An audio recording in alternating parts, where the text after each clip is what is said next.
What's up, everybody, and welcome to a new episode of Storytime with the Anthony KT. Storytime, storytime, you know what time it is. Storytime, storytime. It is Storytime with the Anthony KT. It's good to see all of you. Thank you for joining me for a new episode. Previously on Storytime with the Anthony KT, for the unexpected. We were on chapter 3, in which that was called When Love Dies, Charles, in which we were discussing where it was about Charles, how tragically Charles lost Mandy. And for this week's episode of Storytime with the Anthony KT, it is also called When Love Dies. This is chapter 4, and this is also called When Love Dies, but this is for Zoey, and how Zoey tragically loses Andy.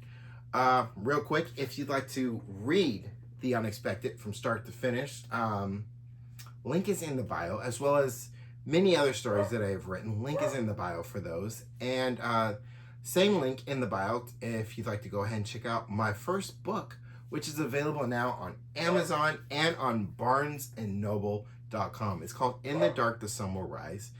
It's a story that takes place in 1968 in Los Angeles, California, on the same day as Martin Luther King's assassination, and involves 6 people, lives that change forever.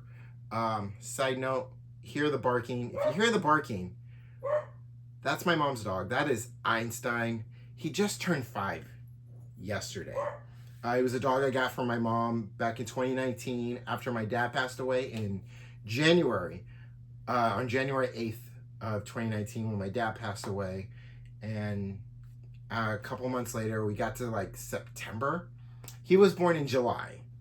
The dog Einstein was born in July, but I got him in September for my mom, and he's been a great companion, a great protector, and my mom loves taking him out for walks and stuff. So anyway, that's just a little dive into my life right there. What's going on? That's Einstein. If you hear him barking, he's a beagle. He's gonna bark. So if he's barking, because probably a dog or something else, but you know, he likes to talk. Anyway, back to the story. Storytime with the Anthony KT over here. The Unexpected, chapter 4. We're gonna dive into a little bit of it right now, focused on Zoey. When Love Dies. Let's get into it. Said enough already. So, in the year since graduation, Zoey and Andy settled into their new apartment, made their new apartment into a home. Zoey loved her job working at WNBC TV in New York City. Zoey was slowly moving up the ranks to become a producer.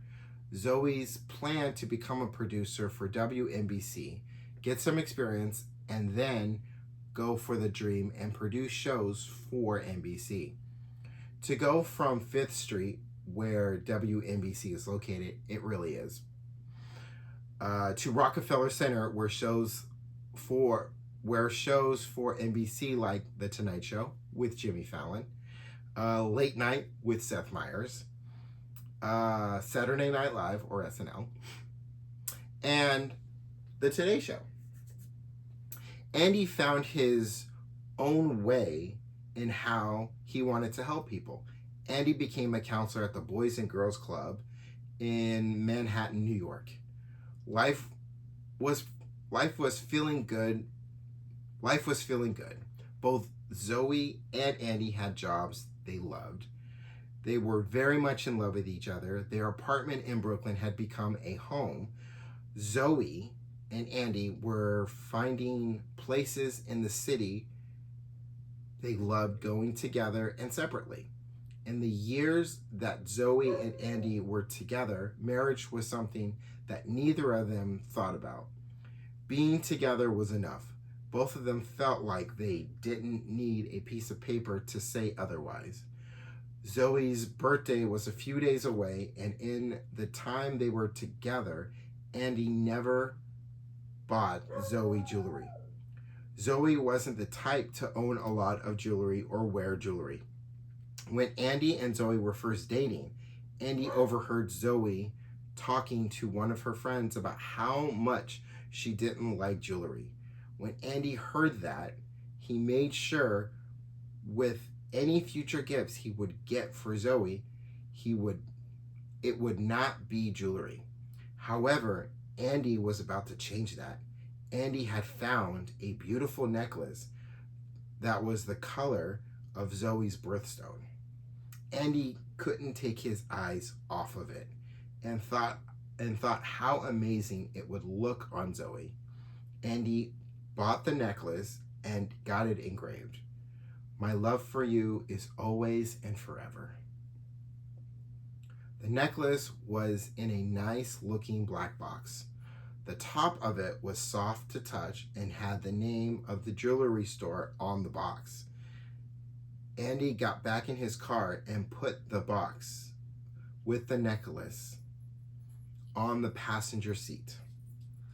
Andy left the store excited to give Zoey the necklace for her birthday. Before getting the necklace, Andy stopped at a Target to pick out a birthday card for Zoey. You've given me something that is priceless, and that is the whole world in your love. You are my everything. Thank you for loving me for who I am. Happy birthday, Zoey. You are forever my love. Is what Andy wrote on the card after he picked it out. Andy had put Zoey's birthday card in his glove compartment and left the parking lot at Target and got on the freeway. Zoey had just finished work a bit early and was heading home to put up her feet and relax after a long but fun day of being on her feet, running from one studio to the next. Working at WNBC, Zoey had been learning a lot of being a producer by watching others produce. Whenever she found time, she would always ask questions, and they were mostly questions about what to do during stressful situations and how to make the hard decisions. All the questions she would ask and the interest she continued showing in wanting to be a producer, Zoey was starting to get opportunities here and there to produce, to be put in the stressful situations, and to make the hard decisions. At first, Zoey didn't know what to do. She felt like she was going to have a panic attack. But when she closed her eyes and breathed, she remembered the answers she got to questions she asked about being in stressful moments and having to make hard choices. When she opened her eyes, the belief in herself came back, and Zoey got herself in the zone. Once Zoey got over the hump, she started proving the kind of producer she could be for WNBC. The bosses and board members liked what they were seeing from Zoey. Zoey was opening a lot of eyes from the higher-ups, and it was feeling like the promotion Zoey wanted to become a producer was coming much sooner than later. Before Zoey left to go home for the day, her boss said that the board members would like to see her first thing in the morning. Zoey's boss couldn't say what it was, but the smile he was trying to hold back was a sign to Zoey that it was exciting news. On the way home, Zoey was all smiles in the car. Zoey couldn't wait to get home, open up a bottle of wine, and share the possibility of exciting news of a possible promotion with Andy. As Zoey stopped at the stoplight, Zoey was getting a call from a number she's never gotten a call from before. She ignored the call. The stoplight turned green and she drove home. She pulled into the parking lot of her apartment, and Zoey received a call from the same number she ignored the first time. This time, she answered her phone. It was a police officer asking if who she was talking to was Zoey. And that, my friends, is story time with the Anthony KT, I guess featuring Einstein. But yes, this was a new episode. This was story time with the Anthony KT, the unexpected, as we got into chapter 4, When Love Dies. Zoey's side of things about how Zoey tragically lost Andy. Thank you for joining me for this episode. Thank you for watching. Thank you for sticking around for what was, I would consider, an extended episode of Story Time with the Anthony KT. But I will be back next week as we continue on with the unexpected. Once again, if you like to read The Unexpected as well as any other stories that I have out right now, link is in the bio for not just The Unexpected, but for all those other stories, including for my first book, In the Dark, The Sun Will Rise, which is available on barnesandnoble.com and on Amazon. Go ahead and check it out.